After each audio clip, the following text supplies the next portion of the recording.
Baleshwar जिलार Baliapal block चौमुख पंचायत में आसी पहुँचीचु। एठार पहुँची जहाँ देखिलु एठार बहुत सुंदर पार्क टे गढ़ी उठी। तो पार्क टी कौ भाई भाव में गढ़ी उठी एठाकर जो भाई मैंने अच्छा पार्कर जो तत्वावधान भाई मैंने अच्छा दायित्व भाई मैंने अच्छा से पचारि बुझा ता सहित ये प्राकृतिक सौंदर्यमय जंगल भरा ये पार्क टी आपण मैंने देखिपे सुंदर पार्क टी बहुत पर्यटक एठाक आसुंच समुद्र स्नान करुँच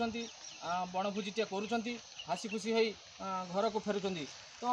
आपण मैंने देखिपे ये जो पार्कर सौंदर्य केमी वृद्धि पाँच सुंदर फूल सहित विभिन्न प्रकार दामी दामी गछ भाई मैंने लगे नुआकरी बोधे पार्क टी गढ़ी उठी कहीं आम गत 2023 आसीलु एभली पार्क आम देखी नु। तो ये अल्प दिन भितर जो चौमुख पंचायत आमर सरपंच अच्छा सदस्य अच्छा वार्ड मेंबर भाई मैंने अच्छा तो से प्रचेषार ए सुंदर बेलाभूमि गढ़ी उठी सुंदर पार्क गढ़ी उठी बहुत लोक एठाक आसुँच हजार हजार लोक आसुँच समस्ते एठारे हसी खुशी कर जाऊँच बनभोजी कर समुद्र में स्नान करुँच। तो आम एठार जो स्थानीय भाई मैंने अच्छा तो ये पार्क जो भाई मैंने रक्षणाबेक्षण करुँच ए पार्क टी सुंदर भाव में गढ़ी उठी से भाई मैंने एठार अच्छा आम पचारि बुझा भाई ये जो पार्क टी आपंकर ये पार्क टी गढ़ी उठी पार्कर कौन गवर्नमेंट सहायता ना पंचायत सहायता देखो ये पार्क जो है पार्क कौन प्रकार सरकारी सहायता ना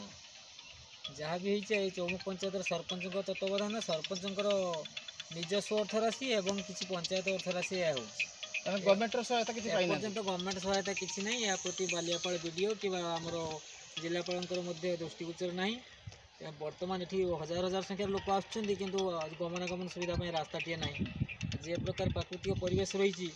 ओडिशा सरकार जदि चाही था तो यहाँ दीघा भाया उन्नति हो पाता किंतु ओडिशा सरकार या प्रति मैंने हस्तक्षेप करना कि कर्णपात ना बारंबार सरकार दृष्टिगोचर कले